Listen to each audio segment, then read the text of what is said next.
Kai opens his eyes. The world is still broken, still silent in that terrifying, unnatural way. But something is different. The frantic, heart-pounding terror of yesterday has subsided. It's been replaced by a strange, quiet clarity. The sun rises on day 2, and with it comes an eerie sense of calm. This isn't peace. Kai knows that. This is the quiet of the battlefield after the first wave has passed. He sits up, his body aching, yet his mind feels sharp. Sharper than it has any right to be. Where did the panic go? Why does he suddenly feel so awake, so capable, in the middle of the end of the world? This feeling, this deceptive calm, is one of the most dangerous and powerful tools your body will ever give you. Understanding it is the key to surviving the next 12 hours. Yesterday was a blur of pure survival instinct. Day 1 is all about adrenaline. It's a primal scream from your body, a massive surge of energy that fuels the fight or flight response. It's what helped Kai run, hide, and make it through those first impossible hours. But adrenaline is a short-term solution. It's a physiological sprint, and no one can sprint forever. Now, on the morning of day 2, that initial jolt has worn off. Kai is left with the echo of that panic, a profound exhaustion deep in his bones. Yet, paradoxically, he isn't collapsing. His mind is buzzing.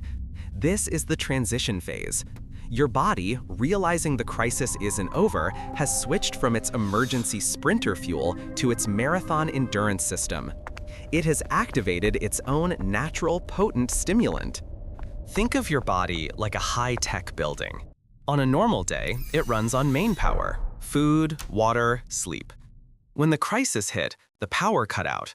Adrenaline was the emergency lighting in the stairwells, bright, essential for the immediate escape, but limited. Now, on day 2, the building's deep-level backup generator has kicked in. It's a loud, powerful, fuel-hungry machine designed for one purpose: to keep critical systems online. Kai is running on that generator. This system isn't designed for comfort or long-term health. It's designed to keep the lights on in the command center, his brain, long enough to solve the problem of survival. It's a powerful ally, but it's burning a finite supply of fuel, and it's putting immense strain on the entire system. The primary fuel for this backup generator is a hormone called cortisol. We often call it the stress hormone, but that's not its whole story. In a survival scenario, cortisol is your get-things-done hormone. It's your body's own potent, naturally produced cup of coffee, or rather 10 cups of coffee. Cortisol floods your system, and its main job is to raise your blood sugar, providing your brain and muscles with a steady, powerful stream of energy. It dramatically increases your ability to focus, enhances memory formation, and makes you feel alert and awake.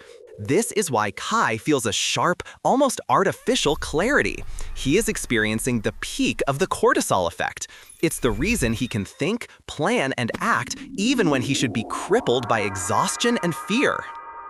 This hormonal surge does something else, something crucial and dangerous. It acts as a system-wide suppressor. Cortisol tells your body, we don't have time for secondary issues right now. So it dials down the signals for hunger. Kai hasn't eaten in over 24 hours, but the gnawing ache in his stomach is gone, replaced by this buzzing energy. It mutes the body's cries for sleep.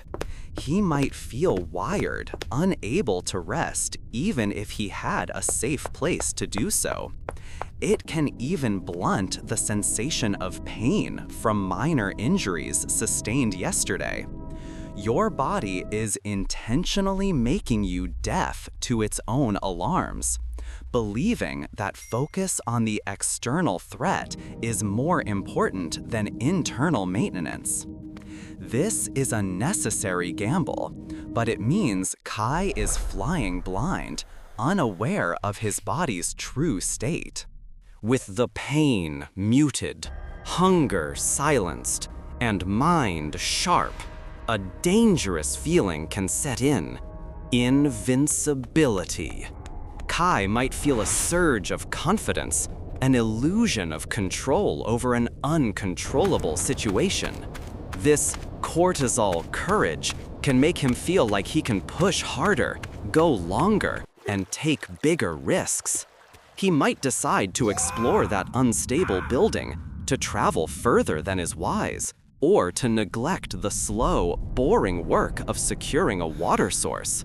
This is the trap of day 2. The feeling of capability is real, but the resources fueling it are not infinite.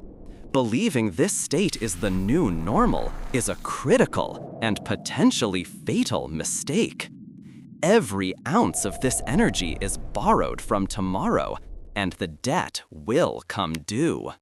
This heightened state, this window of clarity, is a gift. It must not be wasted. It is the time for clear, logical, essential action.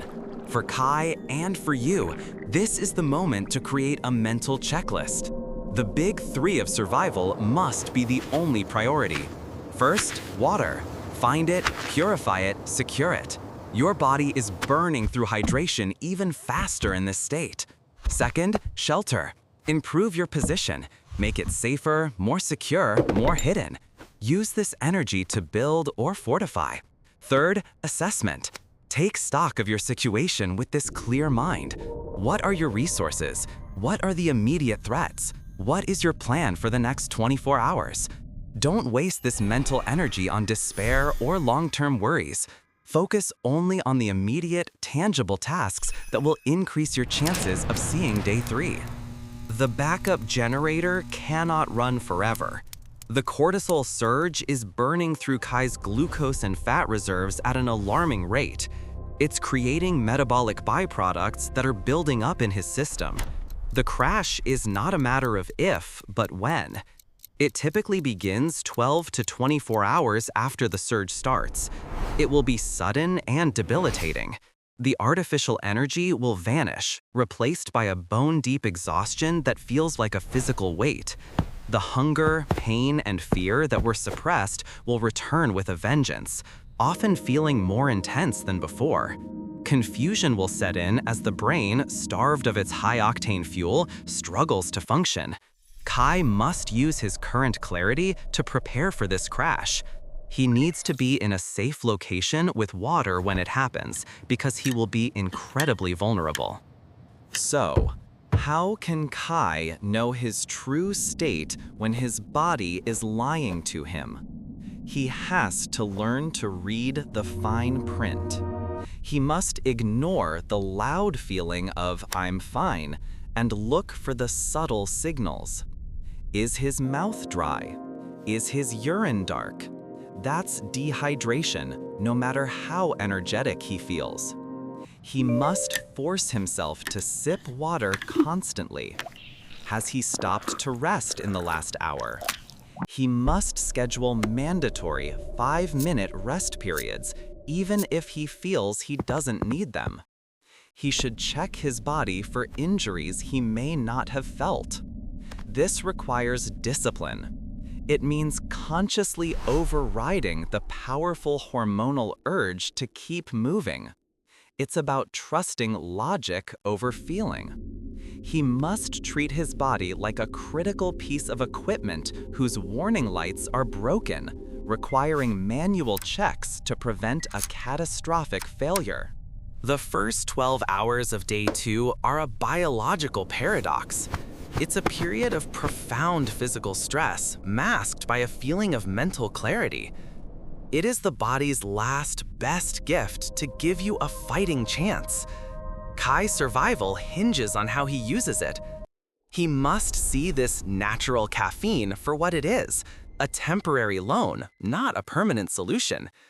He must harness the focus for critical tasks, respect its power by not taking foolish risks, and prepare for its inevitable departure. By understanding the science behind this feeling, he can turn a dangerous illusion into a powerful survival tool. He can use this brief, clear window to build a bridge to day 3, a day that will require not just hormonal surges, but true, hard-won resilience. The goal isn't just to survive the surge, but to use it to learn how to sustain.